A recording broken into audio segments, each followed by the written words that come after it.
우리 오늘 말씀은 올바름이란 무엇인가? What is right? 올바름이란 무엇인가? 라는 주제로 질문으로 말씀을 전하겠습니다. 자, 여러분이 생각하는 그 righteousness, 올바름이란 무엇입니까? 무엇이 여러분에게 올바름의 기준이 되나요? 한번 생각해 보면 좋겠습니다. 잘 사는 것, 상식적인 것, 어떤 것이 여러분들에게 기준이 되나요? 우리 순모임 때 한번 나눠보면 좋겠고요. 자, 며칠 전에 한결이가, 저희 3살짜리 한결이가 이렇게 쪼로로로 와서 저를 바라보면서 굉장히 억울하고 슬픈 표정으로 저를 바라보면서 오른손을 들어 자기 머리를 이렇게 때리면서 때리진 않았어요. 흉내내면서 아빠, 형이 꽝 하고 때렸어. 이렇게 꽝 하고 때렸어. 이렇게 얘기하면서 형의 폭력을 이제 고발하는 그런 일이 있었습니다. 형이 때렸다고 이렇게 고발을 했어요. 막 슬픈 표정으로. 그런데 마침 한솔이가 앞에 바로 있었습니다.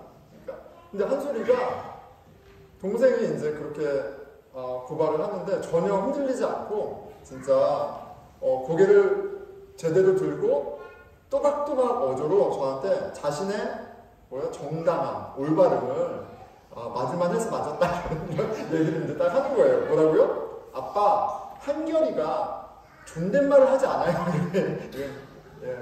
존댓말 해야 되는데 존댓말 하지 않아요. 여러분 아이들이 많다 보니까 이렇게 서로 이제 어큐징하는 일이 굉장히 송사가 끊이지를 않습니다. 오늘 아침에도 눈 뜨자마자 아이들이 뭐 누나가 어땠고 동생이 어땠고 막 이렇게 끊이지가 않아요. 서로 너무 억울합니다. 이렇게 막 억울하고 싸울 때는 그런데 다 나름의 뭐가 있어요? 이유가 있어요. 이유가 있습니다. 그 자기의 right stand가 있어요. 화가 날 만하고 어큐징 할 만해서 이제 하는 것들이 있어요. 자신의 올바름을 주장합니다. 네, 그렇게 막 한결이랑 한솔이랑 이렇게 억울해 하는데 제가 그랬어요. 한결아, 형한테 존댓말 해야지. 잘못했네. 한솔아, 그렇다고 동생을 때리면 어떻게 하니? 둘 다 무릎 꿇고 손들어. 이렇게 되는 거죠. 둘 다 잘못해서 무릎 꿇고 손들어. 또 아빠는 또 아빠의 그 기준이 있어요. 올바름의 기준이 있기 때문에 이제 그 올바름을 execute 하는 겁니다. 실행하는 겁니다. 둘이 막 싸우는데 네가 올 건 너가 올 건 상관없어요. 뭐가 중요해요? 저한테는 감히 부모 앞에서 너희가 목소리를 높여? 이게 저는 더 중요한 거예요. 그래서 이제 그렇게 절대 싸우는 건 절대 안 됩니다. 부모 앞에서 싸우는 건 절대 안 됩니다. 자, 그런데 가만히 생각해 보니까 이 아이들의 싸움의 원인을 제공한 게 바로 저예요. 무슨 말이냐면 아이들에게 장유 유서의 가치를 제공한 사람이 접니다. 어른과 아이 사이에 차례와 질서가 있어야 한다는 그 가치를 나이에 따른 처형화를 가르친 것이 그게 바른 거야. 이게 right이야. 라고 가르친 사람이 저예요. 그러니까 한결이가 그냥 혼자 만들어낸 생각이 아니라 존댓말을 쓰는 게 이 오도가 너무 중요한데 한결이가 반말하니까 어떻게 되는 거예요? 열 받는 거예요. 존댓말 써야 되는데 질서를 지켜야 되는데 지금 한결이가 그걸 바이올레이트 했어요. 그럼 한결이는 어떤 사람이에요? 불의한 사람이에요. 한솔이의 의로움을 봤을 때 한결이가 불의합니다. 그래서 화가 난 거예요. 한결이가 아무리 어려도 그러면 안 되는 거예요. 동생이 감히 형에게 반말을 하다니. 안 되는 거죠. 자, 그런데 한결이가 억울한 것도 실은 저 때문이에요. 왜냐면 제가 많은 기준 중에 하나가 뭐냐면 저희 집에 평화주의가 굉장히 중요합니다. 폭력을 절대 써서는 안 돼요. 어떠한 상황에서도 폭력을 쓰면 안 돼요. 폭력 쓰는 건 뭐예요? unrighteous, 불의한 거예요. 그걸 제가 가르쳤습니다. 그러니까 한결이 입장에서는 본인이 어떻게든 형이 자기를 때린 건 뭐 한 거예요? 불의한 거예요. 그러니까 그게 억울하고 형이 잘못했다고 저한테 고발하러 온 거예요. 그러니까 아이들이 화가 나고 막 싸울 때 그냥 아무 근거 없이 싸우는 게 아니라 나름의 이유가 있어요. 자기의 올바름을 바이올레이트 했을 때 그게 그 사람을 업셋하게 하는 거예요. 아빠도 마찬가지입니다. 저가 이렇게 화나는 포인트가 있는데 그게 제가 생각하는 올바름이 도전받을 때 화가 납니다. 저는 예수님 만나기 전에 굉장히 유교적인 그런 분위기에서 자랐습니다. 이 컨퓨셔스 티칭, 유교적인 가르침 되게 중요해요. 이런 말 있죠. 효이 백행지본이라는 말이 있어요. 효는 honor parents인데 부모를 공경하는 거죠. 효는 모든 행동의 기본이다라는 말이 있어요. 그러니까 부모님을 언어하는 것은 모든 삶의 관계와 행동의 가장 베이직이고 펀더멘탈이다. 이런 것이 저에게 굉장히 중요한 righteousness예요. 그런데 하나님을 믿으니까 하나님이 뭐라고 얘기하세요? Honor your parents. 또 율법에 부모를 공경하라고 얘기하세요. 그러니까 뭐예요? 부모 앞에서 자식이 서로 목소리를 높이고 싸우고 이러는 건 이거는 불의한 거예요. 제가 봐줄 수가 없습니다. 그래서 이제 그냥 넘어가지 못하는 거죠. 한소리와 한결이 그리고 조화의 다이내믹 이런 가운데 우리가 좀 보고자 하는 바는 우리는 모두 이렇게 화나는 상황이 있는데 그게 그냥 내가 무슨 어떤 특정 성격의 유형이어서라기보다는 우리의 올바름이 공격받기 때문에 그게 불의 때문에 화가 난다는 거예요. 그게 무엇이었든지 간에 다 근거를 갖고 화내고 다투는 겁니다. 그런데 되게 이제 슬픈 되게 불행한 것은 뭐냐면 제가 아이들한테 왜 장유 유서의 가치를 가르쳤겠어요? 왜 질서를 중요하게 이제 가르쳤겠어요? 서로 싸우지 말라고, 서로 바운더리 잘 정하고 리스펙하고 하라고 이제 만든 거예요. 제가 왜 폭력은 안 된다고 그렇게 가르쳤겠어요? 서로 리스펙하라고 평화롭게 지내라고 가르친 거예요. 그런데 그게 자유 유서가 되었던 패시피즘이 되었던 지금 뭐 하고 있어요?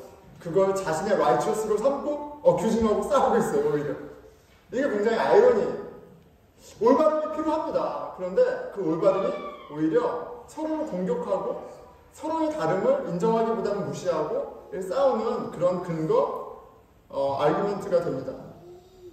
자, 그런데 이것은 다르게 얘기하면 우리의 올바름의 근거가 되는 어떤 가치가 우리가 모두 동의할 수 있고 우리가 모두 따를 수 있는 어떤 올바름의 근거가 되는 가치가 있다면 정말 그것에 우리가 다 수렴된다면 뭐가 가능한 거예요?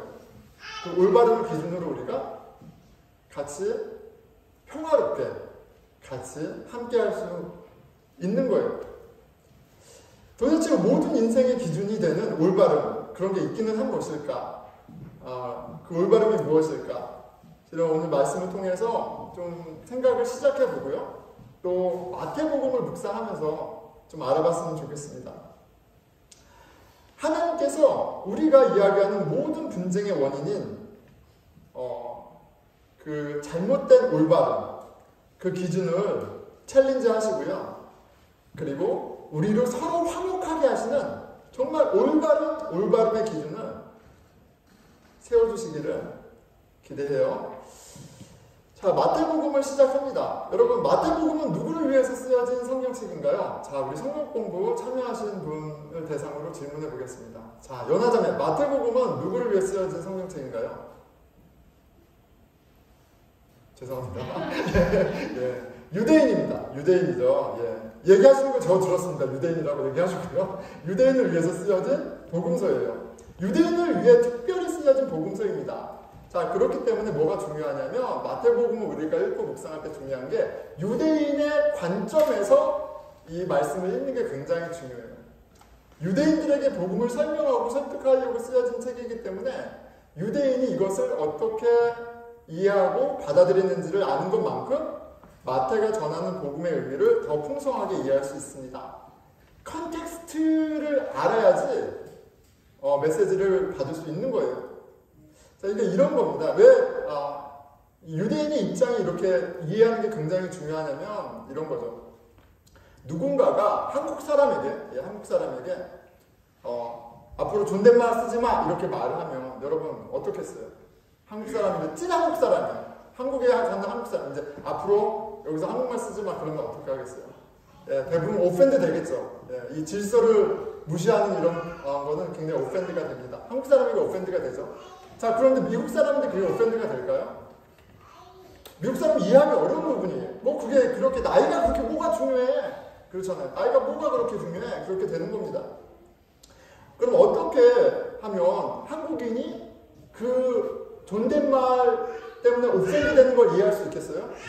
나이 때문에 오펜드 되는 걸 이해할 수 있겠어요? 한국인 입장이 돼봐야 되는 거예요. 그렇죠? 그렇지 않으면 그 챌린지가 갖고 있는 무게와 의미를 이렇게 충분히 이해할 수 없습니다. 외국인들이 한국에 오면 가장 어려운 게 존댓말이라고 합니다. 예, 2013년 그 무릎팍도사에 샘 해밍턴스가 나왔어요. 그래가지고 한국에서 있었던 많은 에피소드 얘기하는데, 예, 단골이죠. 존댓말을 몰라가지고 이렇게 당황스러운, 다른 사람도 당황스럽게 하고 본인도 당황스러웠던 얘기를 막 하는 그런 짤이 있습니다. 자, 그런데 샘 해밍턴 씨가 귀화하셨죠. 한국 분이랑 결혼하셨어요. 그리고 새로운 예능, 슈퍼맨인가요? 그러니까 거기에 나와서 이제 아이를 낳고 아이가 나와서 이제 같이 에피소드가 있는데 둘째 아이 이름이 벤틀리라는 아이인가 봐요. 그런데 이야기를 하다가 벤틀리랑 얘기하는데 벤틀리가 뭐라고 했어요? 아빠가 얘기했는데 라고 그랬어요. 그랬더니 샘 해밍턴 씨가 얼굴 보이시죠? 열이 많아가지고 어가 아니고 네라고 해야지 이렇게 얘기하는 거예요. 예. 존댓말 너무 중요한 거예요. 이제 샘 해밍턴 씨한테 완전히 한국화가 됐습니다. 예. 그러니까 그 한국 사람이 입장이 완전히 된 거예요. 그랬을 때 이제 존댓말이 갖고 있는 의미와 무게와 그게 얼마나 오펜드 하는지 이게 되는 거예요. 왜요? 한국말이 올바른 기준이기 때문에 그래요. 자, 여러분 복음은요, 굉장히 이제 복음은 좋은 소식이죠. 좋은 소식입니다. 그런데 우리가 마태복음에서 좀 보게 되는 것은 이 마태가 전하는 복음은 올바른 유대인들에게는 율법을 열심히 지키며 진짜 경건하게 살려는 유대인들에게는 정말 당황스러운 소식이에요. 왜냐하면 복음이 마태가 전하는 복음이 올바른 유대인들이 믿고 있던 올바름의 기준을 허물어 버리기 때문입니다.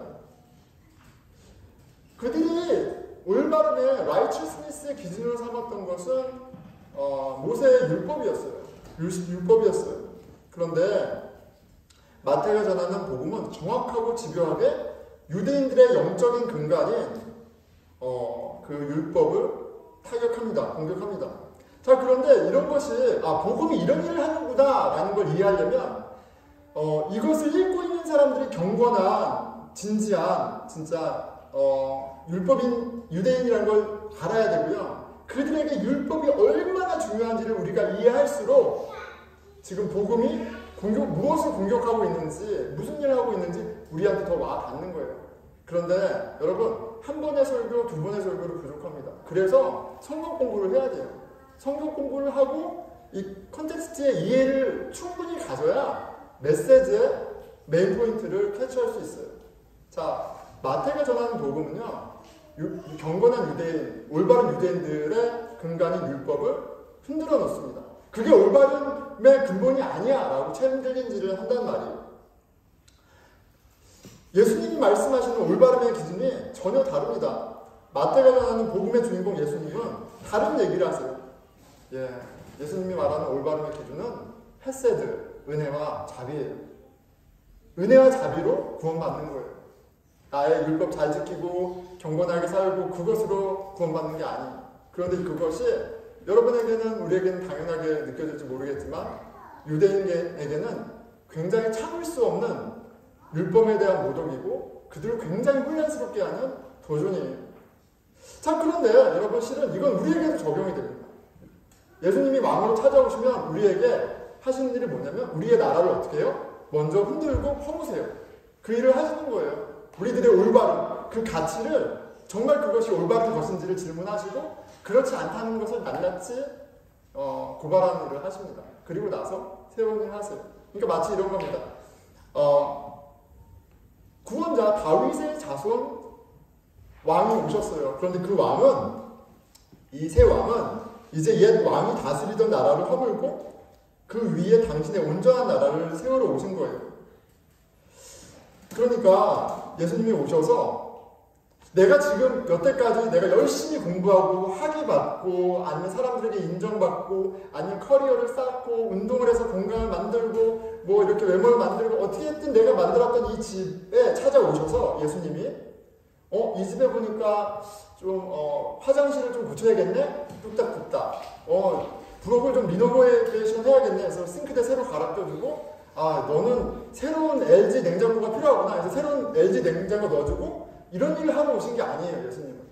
예수님은 우리 집에 오셔서 우리는 너무 편하고 딱 안락한데 이 곰팡이네 나는 진짜 바람 불면 쓰러져서 위험한 이 집을 완전히 허무시고 영원한 온전한 새로운 집을 지으려고 오신 거예요. 그런데 우리는 어때요? 우리의 집의 문제를 지적하시고 이거 지금 싹 다 뜯어 고쳐야 돼 라고 얘기하시면 우리 어떻게 돼요? 내가 얼마나 열심히 살았는데 이거 내가 얼마나 했는데 내가 세상에서 얼마나 인정받았는데 오펜드가 되고요. 질문하게 되고요. 불편한 스테이지가 있는 게 당연해요. 하나님 우리의 올바름의 근거를 흔드십니다. 왜요? 이걸로 구원 못 받는 거예요. 이걸로는 참 평안도 참 기쁨도 하나님 나라에 들어갈 자격도 얻을 수 없어요. 경건한 유대인들에게 그 올바름의 기준은 그들 집의 초석은 율법이었어요. 그런데 마태가 전하는 복음은 그거 갖고 안 된다. 그거는 하나님이 원하시는 올바름이 아니다. 라고 집요하게 이야기합니다. 자, 여러분의 가치가 되는 율법의 기준이 올바름의 기준이 무엇입니까? 여러분들에게 나는 그래도 괜찮은 사람이야. 나는 이런 면도 있고 이런 것도 있고 이렇잖아. 라고 이야기하는 그 기준은 무엇입니까? 마태가 전하는 복음의 주인공 예수님이 가르치시는 새로운 올바름과 얼마나 같은지 아니면 얼마나 다른지 마태복음을 읽어가면서 알아가게 될 겁니다. 예수님의 족보로 시작되는 마태복음 1장은 올바른 유대인들에게는 굉장히 불편한 시작이에요. 의로운 왕 다윗의 자손의 족보에 있어서는 안 될 불의한 이름들이 언급됩니다. 3절의 다말은 유다의 며느리였고 이방인이었습니다. 4절의 라합은 매춘부였고 이방인이었어요.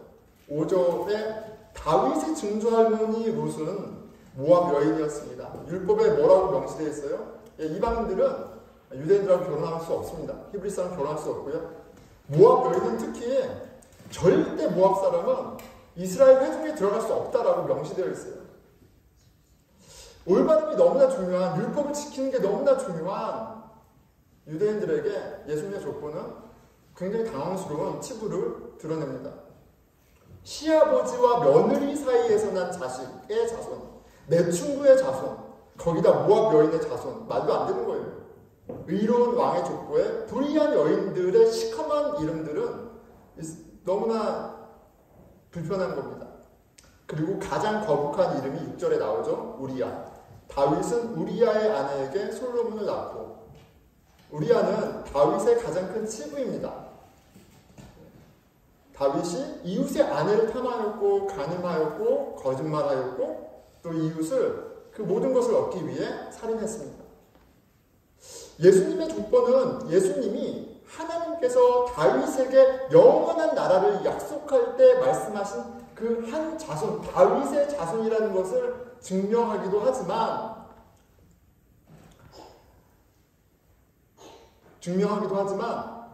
동시에 유대인들이 가장 우러러보는 다윗 왕의 불의를 통호합니다. 여러분, 이 족보를 꺼내놓고 그 올바른 율법이 너무나도 중요한 유대인들에게 물어보시는 거예요. 구원의 조건인 너희들의 의로움이란 무엇이냐 이렇게 물어보시는 거예요.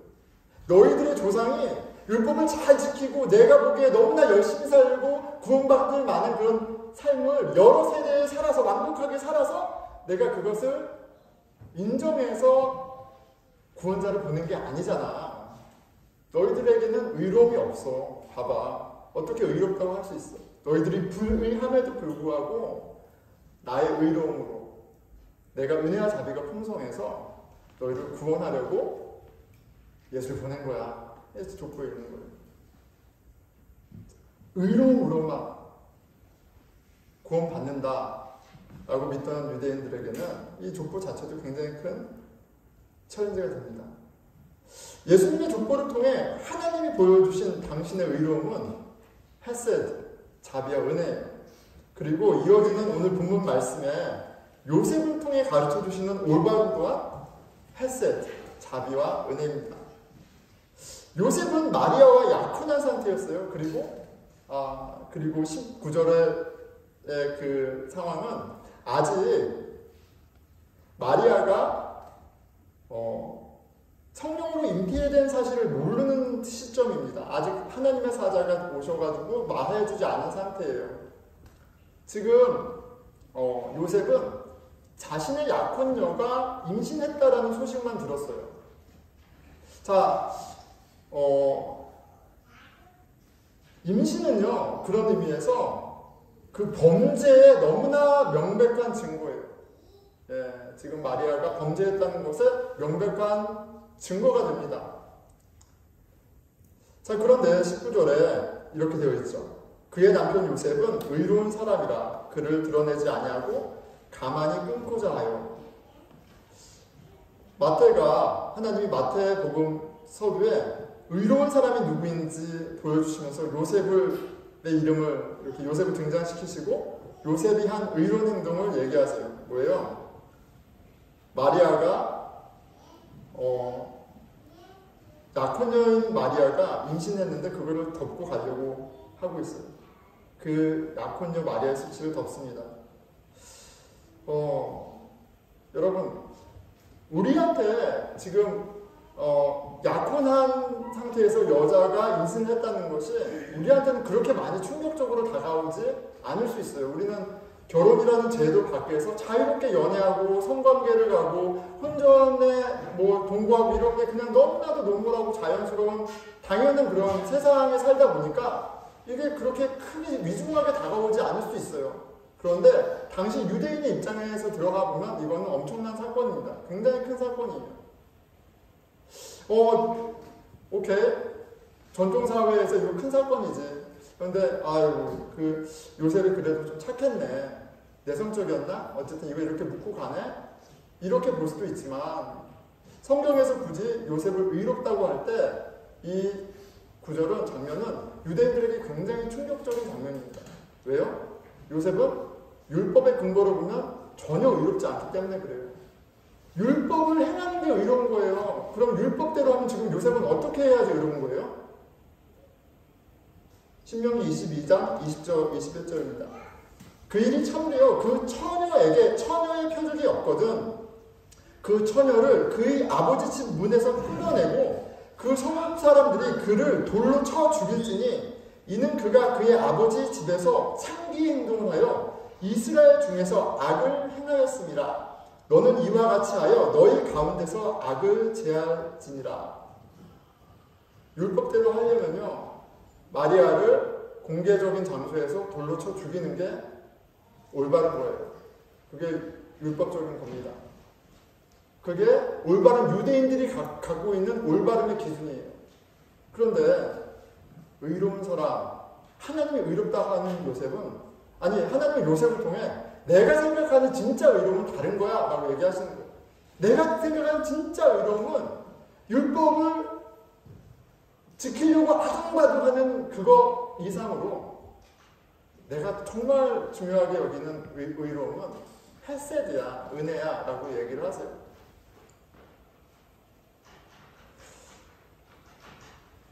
여러분, 율법을 올바름의 기준으로 삼는 유대인들에게 지금 물어보고 계세요. 너의 올바름의 기준은 무엇이냐? 내가 중요하게 여기는 그 올바름의 기준 헤세드냐? 아니면 너의 의를 위해서, 너의 기득권을 위해서, 너가 주장하기 위해서 사용하는 그런 율법이냐? 너의 어떠하느냐? 물으십니다. 우리에게 그 물으시는 거죠. 하나님이 내가 기뻐하는 올바름이 무엇인지 아느냐라고 물어보십니다. 자, 말씀을 맺겠습니다. 제가 며칠 전에 제가 이제 여러 가지 파트타임을 하잖아요. 그래서 이제 저는 여러분들에게 항상 감사합니다. 여러분들은 저를 그냥 사랑만 해주세요. 저를 힘들게 하시는 분은 하나도 안 계세요. 근데 저를 힘들게 하는 분은 저기 부대에 있고 저기 다른 데 회사에 있습니다. 제가 며칠 전에 이렇게 되게 막 너무 화가 났어요. 뭐가 화가 났냐면 제가 작년 11월 달부터 저에게 제가 해야 되는 어떤 훈련 때문에 훈련 담당자한테 이메일하고 코디네이트 부탁하고 막 했는데 이게 진전이 안 되는 거예요. 그래서 뭐 전화하고 이렇게 하다가 그 담당자가 이메일을 줬는데 그 이메일이 제 리퀘스트를 다른 사람한테 토스했어요. 근데 그걸 딱 봤는데 막 너무 화가 나고 스트레스를 받아서 혼자 의자에서 씩씩거리고 있었습니다. 근데 딸이 딱 들어오더니 저를 딱 보더니 항상 그러는 건 아니에요. 그런데 보더니 우리 아빠 힘든 일 있어? 이러면서 우리 아빠 힘든 일 있구나. 아이고 힘든 일 있구나. 그러면서 저를 토닥여줬습니다. 저를 불쌍히 여겨줬어요. 저에게 자비를 불쌍히 여겨줬습니다. 근데 그게 이제 저한테 큰 위로가 됐어요. 화날 때가 굉장히 많습니다. 사랑하고 소중한 가족이지만 아이들과 아내와 관계 가운데 이렇게 화나게 하는 포인트들이 굉장히 많습니다. 그리고 화나는 거는 뭐예요? 다 이유가 있어요. 내가 남편으로서의 대접을 받아야 되고 아빠로서의 대접을 받아야 되고 아이들도 마찬가지고 다 그런 기준들이 발현됐을 때 화가 납니다. 그런데 너무나 감사한 건 저에게 우리 가족의 올바름의 의로움의 기준은 하나님의 의로움, 헤세드예요. 근데 그것이 우리 가운데 하시는 일이 내가 얼마나 자격 없는데 하나님의 은혜로 하나님의 자녀가 됐는지를 계속 보여주시면서 그 은혜가 나의 화를 누그러뜨리고 나를 부끄러워하게 하고 민망한 마음이 들도록 합니다. 서로를 불쌍하게 여기고 서로를 귀하게 여기는 그런 일들이 있고요. 그 가운데 그 하나님의 의 가운데 화목을 경험을 합니다. 비록 하루에도 12번 송사가 일어나고 분쟁하고 다투는 일이 있지만 그 하나님의 의로움 헤세드가 우리 가운데 있습니다. 그리고 이건 너무나 구체적이에요. 이 하나님의 의로움이 우리의 의로움과 기쁨과 평강이 돼요. 여러분 올바름이란 무엇인가요? 나에게 올바름의 기준은 무엇입니까? 여러분들에게 올바름의 기준은 뭐예요? 여러분들이 이루어놓은 커리어입니까? 여러분들의 어떤 바른 삶입니까? 외모입니까? 종교적인 열심입니까? 자아 실현입니까? 그 무엇이 되었던 이런 것들로는 절대로 하나님이 주시는 복을 누릴 수가 없습니다.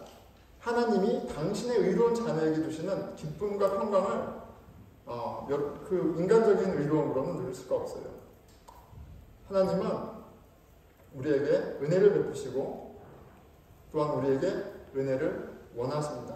호세아서 6장 6절이에요. 나는 은혜, 헤세드를 원하고 제사를 원하지 아니하며 번제보다 하나님을 아는 것을 원하노라. 하나님이 원하시는 그리스도한테 주기 원하시는 의로움은 우리의 수준과 상관없이 은혜입니다. 은혜가 하나님이 예수님을 통해 보여주신 당신의 의로움이고 예수님 안에 있는 우리에게 보기 원하시는 의로움이에요. 자, 우리 같이 기도하겠습니다.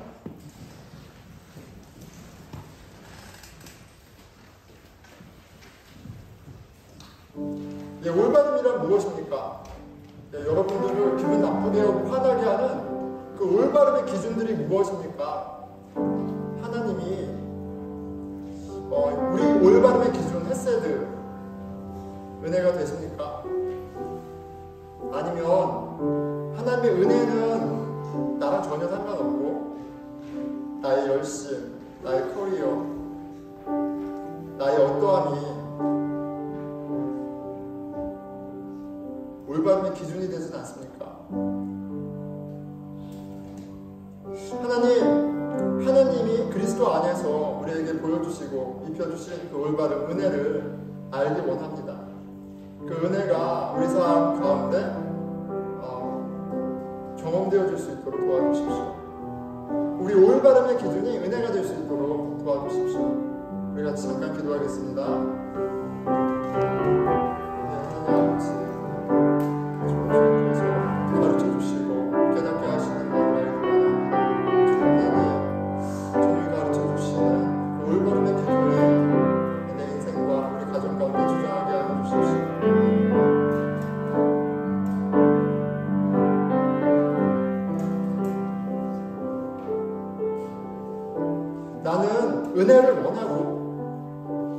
제사를 원하지 아니하며 번제보다 하나님을 나를 아는 것을 원하노라. 하나님이 기뻐하시는 올바름,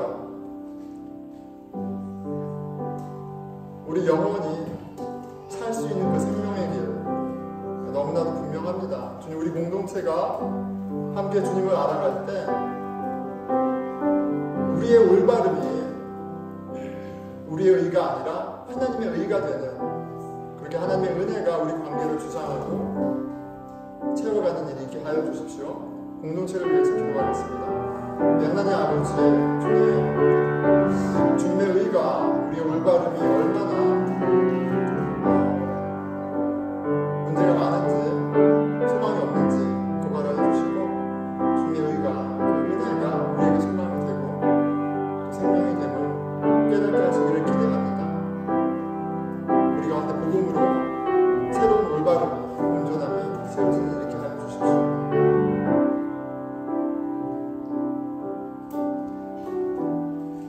그리스도 안에 하나님의 의로우심이 드러났습니다. 헤세드, 우리 가운데 은하여져서 우리 또한 그 의로운 삶을, 은혜의 삶을 살아가게 하여 주시옵소서. 우리 함께 일어나셔서 마지막 찬양 드리겠습니다.